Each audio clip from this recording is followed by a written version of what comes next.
창세기 강해 하나님 없이 살 수 없다. 하나님 없이 살 수 없다. 이 창세기를 처음 읽던 이스라엘 백성들이 광야에서 살았거든요. 광야에서 살 때 이 창세기를 통해서 배웠던 진리 중에 하나가 이 광야에서는 하나님 없이 살 수 없구나라는 걸 깨닫는 거예요. 그래서 창세기 처음부터 끝까지 이 주제가 하나님 없이 살 수 없다라는 주제로 지금 묵상하고 있는 겁니다. 오늘은 창세기 43장 말씀을 중심으로 설득하심 없이 살 수 없다. 설득하심 없이 살 수 없다라는 제목으로 함께 말씀을 묵상해 보겠습니다. 자, 여러분, 영화관에 가시면요, 이렇게 광고 나오고 예고편 나오는 건 이해가 되시죠? 그렇죠? 예. 그런데 갑자기 처음 딱 시작하면 팝콘 그림이 나오면서 막 팡팡 터지고, 그리고 내가 좋아하지도 않고 먹어보지도 않은 캔디바가 막 눈앞에 왔다 갔다 하면서 막 날아다니잖아요. 예. 그거 왜 저러나 이런 생각 안 해보셨어요? 안 해보셨구나. 예. 이 경제학자들이요, 통계를 내봤는데 팝콘 터지는 영상을 보여줄 때랑 보여주지 않을 때랑 팝콘 판매량이 많게는 40%까지 차이가 난답니다. 그러니까 지금 우리는 알게 모르게 그 그림을 통해서 뭐 당하고 있는 거예요? 설득당하고 있는 거예요. 그러니까 여러분, 인생이요, 처음부터 끝까지 설득당하며 사는 게 인생입니다. 그래서 물건 파는 사람들한테 설득당하면 내가 물건을 사게 되죠. 그렇죠? 네. 그리고 사랑하는 남자에게 설득당하면 이제 결혼하게 되는 거죠. 그리고 왼수가 되는 거고. 네. 그런데 여러분, 사단에게 설득당하면 인생이 망가져요. 가룟 유다처럼 사단에게 은 30에 예수 팔라는 그 유혹에 설득당하면 결국 사단의 설득은 유혹이라고 부르죠. 그렇죠? 그러면 인생이 제대로 평안으로 기쁨으로 소망으로 가려면 누구한테 설득당해야 됩니까? 하나님께 설득당해야 돼요. 그래서 믿음이라는 원어 속엔 어떤 의미가 담겨져 있냐면 설득당하다라는 의미가 담겨져 있어요. 그러니까 믿음이 큰 사람은 어떤 사람이에요? 하나님께 많이 설득당한 사람. 그런데 믿음이 연약한 사람은 하나님이 아무리 설득하려고 해도 안 넘어오는 사람. 그런데 사단이 한마디만 던지면 싹 유혹당해가지고 쪼르르 나가는 사람. 그렇다면 여러분, 오늘 우리가 본문을 묵상하면서 하나님께 설득당하는 삶으로 전환되어야 될 줄 믿습니다. 자, 오늘 본문은 어떻게 시작이 되냐면 그 땅에 기근이 심했더라. 그리고 그들이 이제 양식이 다 떨어졌더라. 여러분, 야곱이 양식 떨어져가지고 아들들 애굽에 보냈잖아요. 그래서 아들 숫자대로 큰 그런 바구니에다가 큰 봉지에다가 양식을 잔뜩 사가지고 왔잖아요. 그리고 모든 식구들이 잘 먹었어요. 그런데 중요한 건 왜 양식 떨어질 때까지 기다렸냐는 거예요. 아니, 양식 떨어지고 있는지 몰라요? 지금 기근이 심해가지고 양식을 다른 방법으로 구할 수 있어요, 없어요? 없어요. 그러니까 양식이 떨어지기 전에 아들들을 보내가지고 양식을 사왔어야 되잖아요. 그쵸? 근데 지금 준비하지 않고 양식이 뚝 떨어졌다고요. 왜 그랬을까요? 왜? 42장 끝날 때쯤 되면 루벤이 뭐라 그러냐면, 아버지, 그 총리 대신에 얘기하는데 요셉인지 모르죠, 그렇죠? 총리 대신이 얘기하는데 벤자민을 데리고 오지 않으면 이제 더 이상 양식을 안 준답니다. 그랬더니 야곱이 뭐라 그래요? 차라리 날 죽여라. 내 아들이 지금 하나밖에 안 남았는데, 아들이 지금 몇 명이에요? 요셉 빼고 11명이죠? 근데 야곱은 지금 뭐라 그랬어요? 내 아들이 한 명밖에 안 남았다는 거예요. 나머지 10명은 그럼 투명 인간이에요? 그러니까 은연중에 말이 나온 거예요. 그 말 속에는 니네들이 요셉 죽였잖아라는 원망도 포함되어 있을지도 모릅니다. 그러니까 루벤으로부터 시작해가지고 다른 아이들이 계속 아버지 뭐 한 거예요? 설득하는 거예요. 아버지, 우리가 벤자민 잘 지킬게요. 벤자민을 보내야 우리가 가서 양식을 사오죠. 양식 지금 다 떨어져 가고 있어요. 예? 아버지, 그래도 설득이 돼야 안 돼요. 예? 우리가 굶어 죽는 한이 있어도 나는 벤자민을 못 보낸다. 예? 여러분, 야곱 속에는요 큰 죄책감이 그 속에 있어요. 왜? 요셉을 형들한테 보낸 게 누구예요? 아버지예요. 야곱이 형들한테 갔다 오라고 보냈거든요. 그래서 죽었어요. 그러니까 여러분, 부모님의 그 마음이 얼마나 아프겠어요. 예? 그러니까 벤자민마저 보낸다는 건, 내가 보냈다가 벤자민마저 죽으면 나는 그냥 더 이상 살 수가 없다는 거예요. 예? 그러니까 계속 설득해도 설득이 안 되니까 이제 양식이 다 떨어질 때까지 기다린 거예요. 예? 그러니까 야곱이 버티다 보니까 이제 양식이 다 떨어졌어요. 그러니까 굉장히 미안한 말로 한마디 던지는데, 얘들아 가서 양식 좀 사와라. 그러니까 이제 그때 유다가 한마디 합니다. 아버지, 정말 제가 진심으로 아버지께 말씀을 드리는데 벤자민을 안 데리고 가면 양식을 안 준답니다. 근데 여러분, 오늘 본문 쭉 같이 읽으셨죠? 다른 아들들이 야곱을 설득하려고 했는데 안 됐어요. 그런데 유다가 설득하니 됐어요. 여러분, 지금 하나님이 유다를 통해서 야곱을 설득하고 계시는 거예요. 왜? 야곱의 가족들을 살리려고. 지금 야곱이 설득당해서 벤자민을 보내야 사는 거예요. 그래야 안 그래요? 그래서 하나님이 유다를 통해 설득하시는 거예요. 저와 여러분, 하나님이 저와 여러분도 지금 설득하고 계세요. 살리려고. 하나님이 왜 설득하세요? 우리 살리려고. 그런데 죄인들은 다 양 같아서 그릇 행하여 각기 제 갈 길로 가요. 이게 이사야서 53장에 얘기한 죄인의 가장 큰 특징이에요.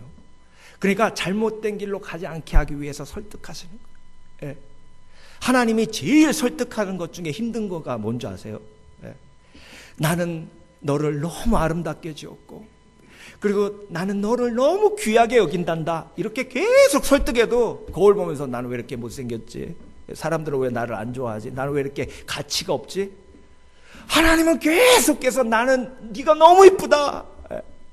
근데 거울 보면서 이게 좀 이렇게 돼야 되는데, 이게 이렇게 되는데,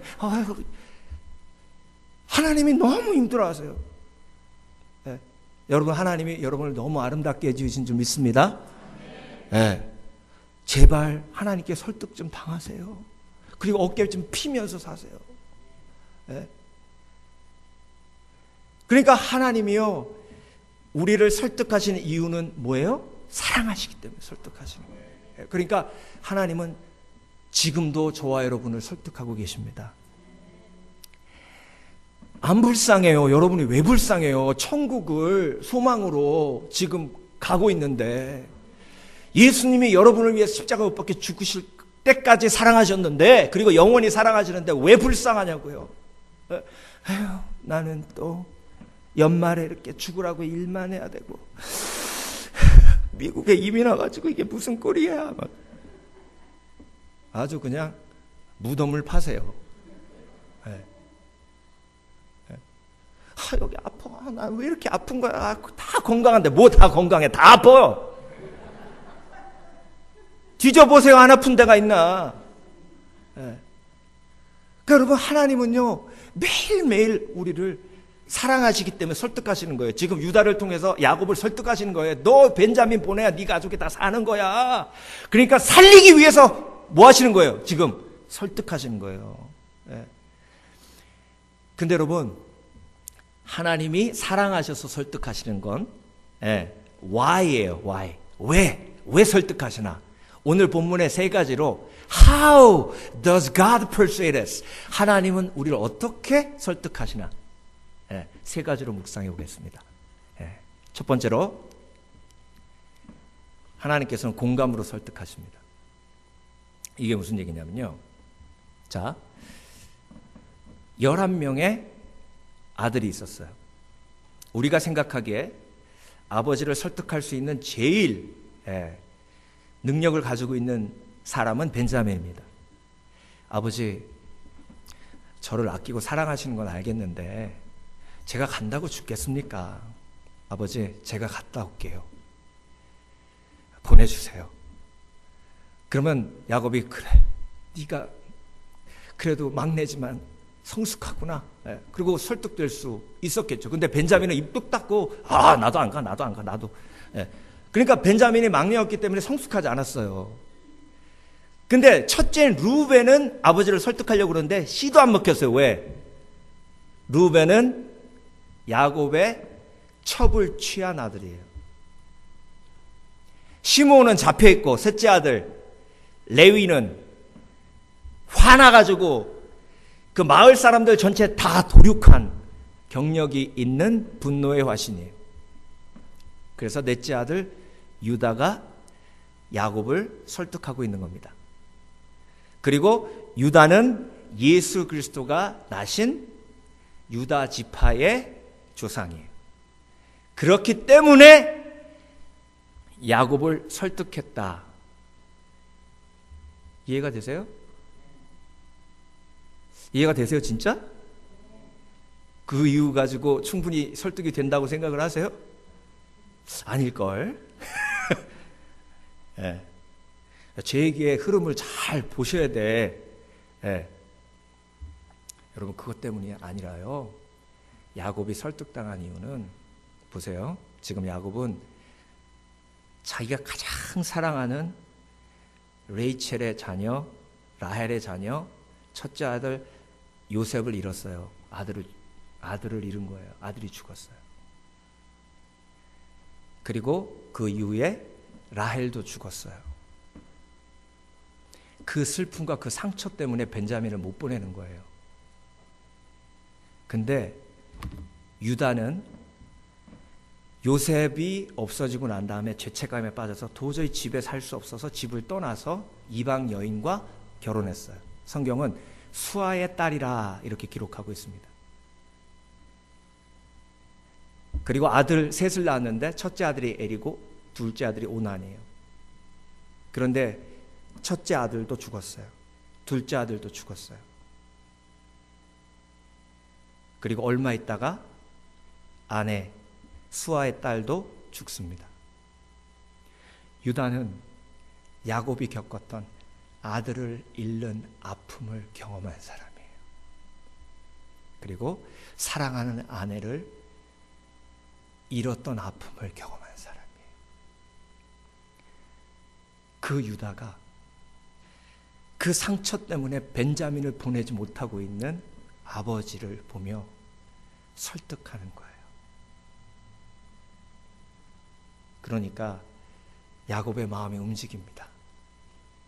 내 아픔을 아는 유다가 저렇게 확신 있게 얘기하는 걸 보면 무언가 하나님이 이 속에 역사하고 계신 것이다. 여러분, 하나님은요, 저와 여러분을 공감으로 설득하십니다. 하나님은 저와 여러분의 모든 것을 알고 있다고 성경을 통해서 말씀하고 계세요. 시편 139편의 다윗의 고백이에요. 하나님은 내 생각의 모든 것을 감찰하시며 나의 앉고 일어섬을 아시며 내가 어느 길로 가는 것도 알고 내가 무슨 생각을 하고 있는 것 모든 것을 다 하나님이 아신다. 그 모든 것을 알고 계시는 하나님께서 나에게 이런 고통을 주시고 아픔을 주시는 건 그건 다른 하나님의 계획이 있기 때문이다. 그래서 여러분, 정말 심리학자들이요, 연구하고 또 연구하는 게 뭐냐면 사람을 어떻게 설득하느냐예요. 사람을 어떻게 설득하느냐가 경제학과 연결이 되죠. 물건 파는 건 뭐예요? 결국 사람을 설득하는 거 아닙니까? 그런데 로버트 차일든이라는 아주 유명한 심리학자가 설득의 법칙이라는 책, 설득에 관한 책을 썼는데 그 책을 보면 사람을 설득하는 방법 6가지가 나와요. 그 중에 제일 중요한 것 중에 하나가 얘기하는 게 뭐냐면 사람을 설득하려면 작은 거라도 주라는 거예요. 어떤 실험을 했냐면 웨이트레스가 다 이제 책을 갖다 줄 때 그냥 갖다 줄 때 팁은 15%에서 19% 나왔대요. 근데 사탕 한 개를 딱 얹어서 줄 때 여러분 팁이 얼만큼 더 올라갔는지 아세요? 6% 더 올라간답니다. 그리고 23% 올리는 방법이 있는데 그게 뭐냐면 사탕을 하나 갖다 주고 조금 있다가 사탕을 하나 더 주면서 여러분은 너무 나이스한 분들이라 제가 사탕 하나 더 드립니다. 그러면 팁이 23% 올라간대요. 네. 경제학자들이요 정말 별의별 거 다 연구합니다. 네. 그래서 여러분들이 지금 그 옷을 왜 사셨는지 좋아서 산 것만 아닌 건지만 알고 계셔요. 네. 어떻게 설득당했는지 아무도 몰라요. 네. 근데 여러분 로버트 찰디니가 보지 못했던 그 설득의 원리를 요즘 들어서 심리학자들이 성경과 연결되는 설득의 가장 중요한 원리를 발견했는데 그게 뭐냐면 이거 꼭 얘기 드려야 되나? 네, 알고 계실 거예요. 감정에 호소하는 거예요. 감정. 네, 그건 하나님이 너무나 잘 알고 계셔서 감성을, 공감을 통해서 우리를 설득하시는 하나님의 지혜예요. 네. 제가 어떤 책을 보면서 이런 그 대목을 봤어요. 비행기를 딱 타러 갔는데요. 게이트가 닫힌 거예요. 네. 잡 인터뷰 보러 가야 되는데. 그래가지고 그 젊은 아가씨가 그 플라이 어텐던트한테 막 비는 거예요. 제발 나 지금 아직 안 떠났지 않냐고, 나 5분밖에 안 늦었는데 좀 태워달라고 막 비니까 아니 고객을 위한 항공사라며 그러니까 빨리 태워줘야 될 거 아니냐고 이렇게 논리적으로 막 설득을 하니까 돼야 한대요. 미국 사람들 어떻게 해요? I'm sorry, I'm sorry, I'm sorry 그러잖아요. 다른 말도 안 해요. I'm so sorry. Unfortunately. 포기했을까요? 포기 안 했어요.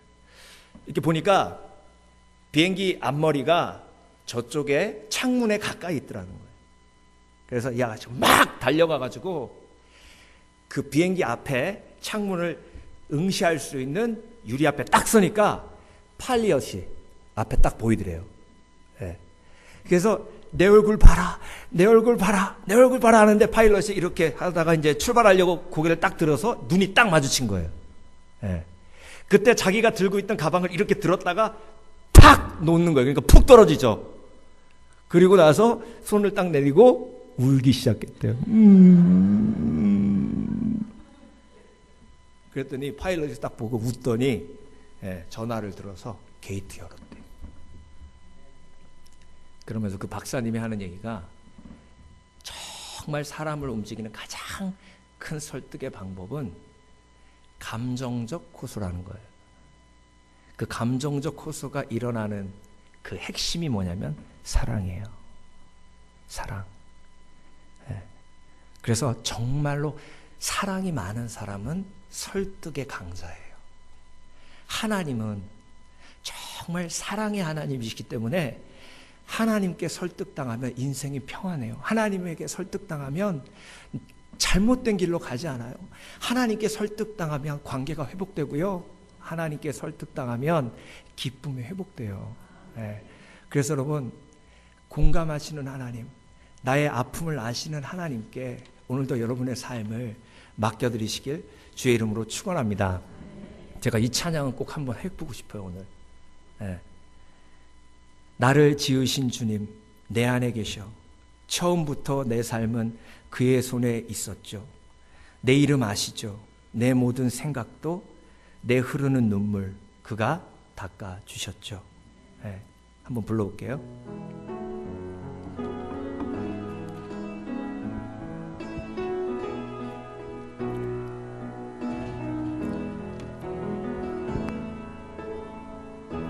나를 지으신 주님 내 안에 계셔.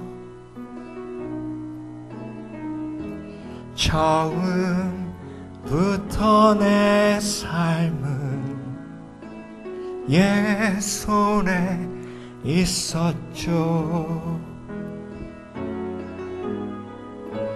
내 이름 아시죠. 내 모든 생각도 내 흐르는 눈물 그가 닦아주셨죠. 1절만 시간 없으니까 주님 아세요.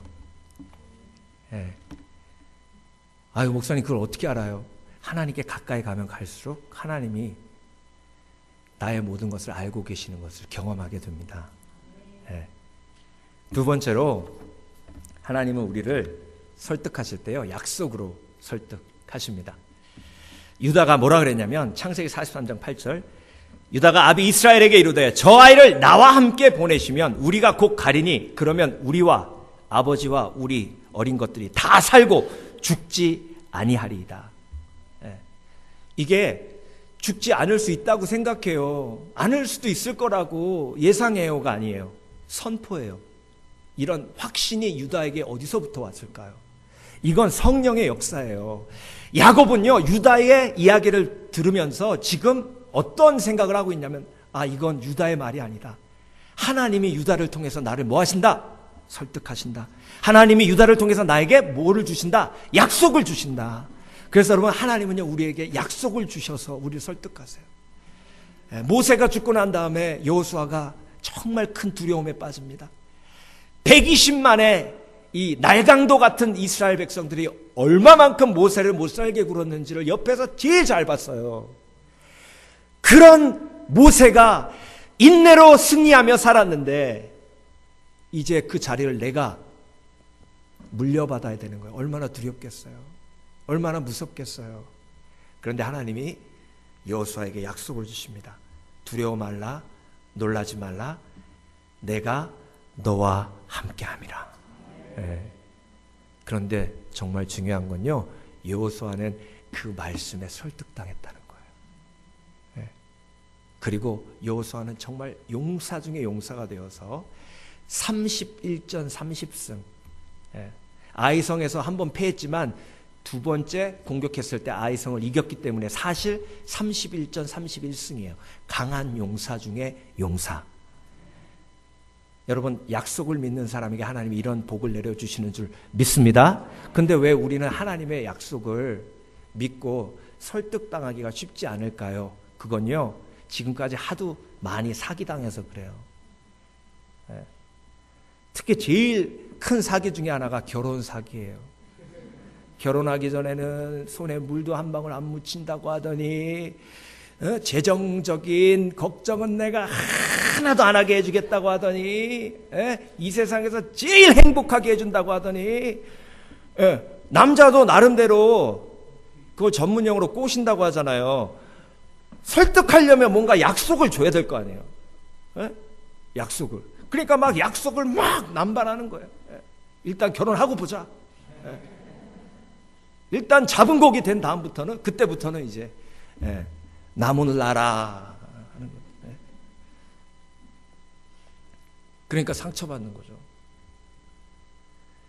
그러니까 그 다음부터 약속하는 게 설득이 안 되는 거예요. 아이고 또 허풍치고 있네, 뻥치고 있네.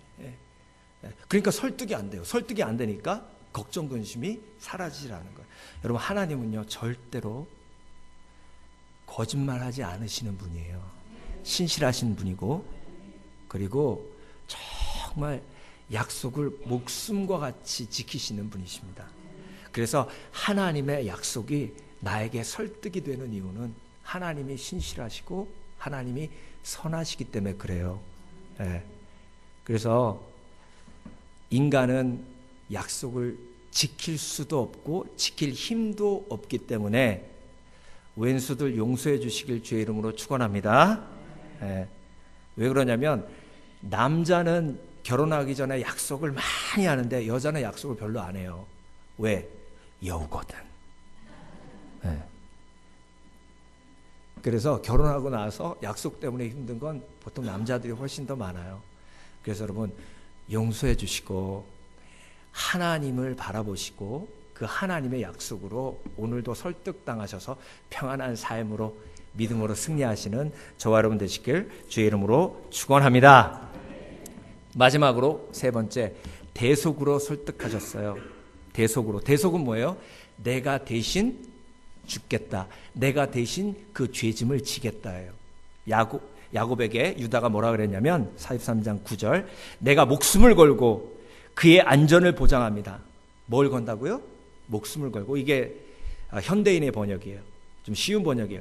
내가 목숨을 걸고 아버지 벤자민의 안전을 보장합니다. 그에 대한 책임은 내가 지겠습니다.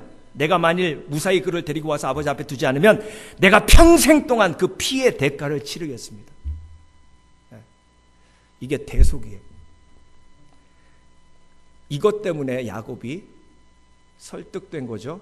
그런데 야곱이 설득된 건 유다의 마음, 아버지의 마음을 아는 그 유다의 마음, 죄책감에 빠진 유다의 마음, 그 마음 때문에도 설득이 되었지만 유다 뒤에 있는 하나님의 사랑,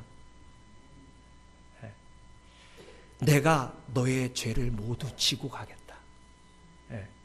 그래서 이사야서 53장, 그가 찔림은 우리의 허물을 인하며 그가 상함은 우리의 죄악을 인함이라. 그가 징계를 받음으로 우리가 평화를 누리고 그가 채찍에 맞음으로 우리가 나음을 입었도다. 우리는 다 양 같아서 그릇 행하여 각기 제갈 길로 갔거늘 여호와께서는 우리 무리의 죄악을 그에게 담당시키셨도다. 그래서 여러분, 가장 큰 하나님의 설득은요, 예수 그리스도의 십자가예요. 나에게 자백하면 내가 내 죄를 용서하겠다는 설득이에요. 근데 여러분, 죄를 사함받은 사람은 그 설득이 계속 내 마음과 삶을 이끌어갑니다. 정말 온전히 죄 사함을 받은 대속의 은혜를 경험한 사람은, 나를 위해 죽으신 그 그리스도의 사랑을 체험한 사람은요, 절대로 하나님의 설득에 무반응하지 않습니다. 제가 이런 얘기를 들은 적이 있어요. 호주의 한 그 의사인데요, 임신을 한 거예요. 좀 늦게 임신했어요. 일하느라고 결혼을 늦게 해서. 근데 너무 기쁘고 즐겁게 아이의 출산을 준비하는데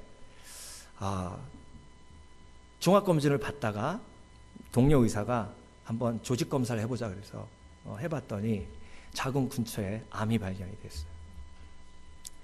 그래서 자기도 의사니까 돌려서 얘기하지 않을게. 이 아이 포기해라. 그래야 네가 살 수 있다. 엄마가 고민하고 또 고민하고 고민하다가 결단을 내립니다. 아니야. 그냥 애기 낳기로 해. 낳을 거야. 그러면 너 늦어. 죽을 확률이 훨씬 크다고. 아니야. 아이를 낳을 거야. 그래서 주위에서 그렇게 설득하고 또 설득했는데도 설득이 안 됐어요. 그래서 결국은 아이를 낳았어요.